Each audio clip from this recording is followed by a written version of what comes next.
Since the human psyche is immensely complicated, new studies shed light on the way we are every day. Here, we've compiled 20 fascinating psychological facts that explain human nature, some of which may help you better understand some traits you've noticed in both yourself and other people. We care more about a single person than about massive tragedies. In another University of Pennsylvania study, one group learned about a little girl who was starving to death, another learned about millions dying of hunger, and a third learned about both situations. People donated more than twice as much money when hearing about the little girl than when hearing the statistics, and even the group who'd heard her story in the context of the bigger tragedy donated less.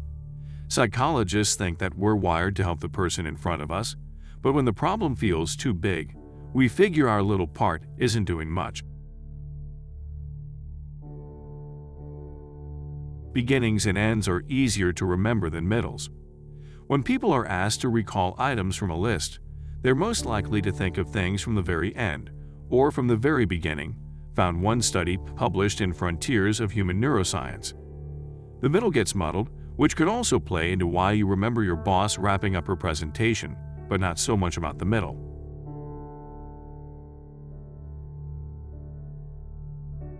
It takes 5 positive things to outweigh a single negative thing. Our brains have something called a negativity bias that makes us remember bad news more than good, which is why you quickly forget that your coworker complimented your presentation but keep dwelling on the fact that a kid at the bus stop insulted your shoes. To feel balanced, we need at least a 5-to-1 ratio of good to bad in our lives. There's a reason we want to squeeze cute things. Research published in Frontiers in Behavioral Neuroscience found that when we're feeling overwhelmed by positive emotions, like we do when looking at an impossibly cute baby animal, a little bit of aggression helps us balance out that high. If we have a plan B, our plan is less likely to work. Every now and then, it hurts to be prepared. In a series of experiments from the University of Pennsylvania, researchers found that when volunteers thought about a backup plan before starting a task, they did worse than those who hadn't thought about a plan B. What's more, when they realized they had options, their motivation for succeeding the first time around dropped. The researchers stressed that thinking ahead is a good idea, but you might be more successful if you keep those plans vague. Fear can feel good if we're not really in danger. Not everyone loves scary movies, but for the people who do, there are a few theories as to why, the main one coming down to hormones. When you're watching a scary movie or walking through a haunted house, you get all the adrenaline, endorphins, and dopamine from a fight or flight response, but no matter how scared you feel, your brain recognizes that you're not really in danger, so you get that natural high without the risk. Catching a yawn could help us bond. Why do you yawn when someone else does, even if you aren't tired? There are a few theories about why yawning is contagious, but one of the leading ones is that it shows empathy. People who are less likely to show empathy, such as toddlers who haven't learned it yet or young people with autism, are also less likely to yawn in reaction to someone else's. Food tastes better when someone else makes it. Ever wonder why that sandwich from the takeout place down the street tastes better than the ones you make at home, even if you use the same ingredients? One study published in the journal Science found that when you make yourself a meal, you're around it so long that it feels less exciting by the time you actually dig in, and that, subsequently, decreases your enjoyment. We'd rather know something bad is coming than not know what to expect. Researchers who published their work in the journal Nature have found that it's less stressful to know something negative is about to happen compared to not knowing how things will work out. That's because the part of our brain that predicts consequences, whether good or bad, is most active when it doesn't know what to expect. If stepping on the gas will help us beat traffic, we'll go through that stress instead of just accepting that we'll have to come up with a decent excuse when, not if, we're late. We always try to return a favor. It's not just good manners. The rule of reciprocity suggests that we're programmed to want to help someone who's helped us. It probably developed because, to keep society working smoothly, people need to help each other out. Stores, and some frenemies, like to use this against you, offering freebies in hopes that you'll spend some cash. When one rule seems too strict, we want to break more. Psychologists have studied a phenomenon called reactance. When people perceive certain freedoms being taken away, they not only break that rule, but they break even more than they otherwise would have in an effort to regain their freedom. This could be one of the best psychology facts to explain why a teenager who can't use his phone in class will chew gum while stealthily sending a text. Our favorite subject is ourselves.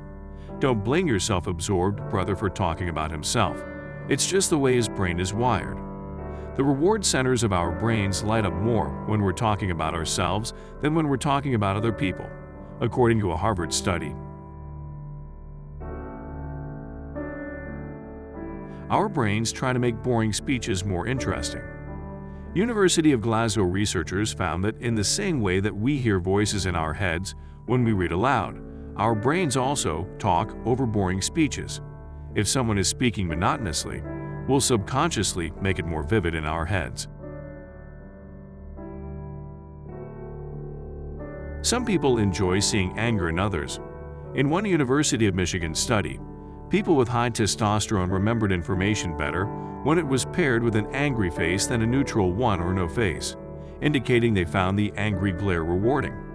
The researchers said it could mean that certain people enjoy making someone else glare at them, as long as the flash of anger doesn't last long enough to be a threat, which could be why that guy in the office won't let go of that stupid joke at your expense.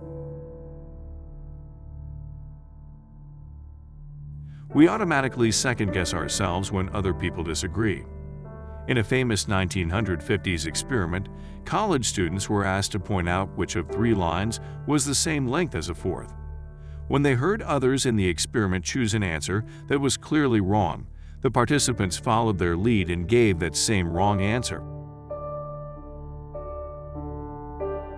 We aren't as good at multitasking as we think we are. Research published in the Journal of Experimental Psychology shows that even when you think you're doing 2 things at once, what you're actually doing is switching quickly between the 2 tasks.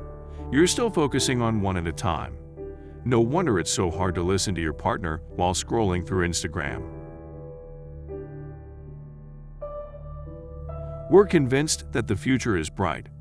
Doesn't matter if you like where you're at right now or not.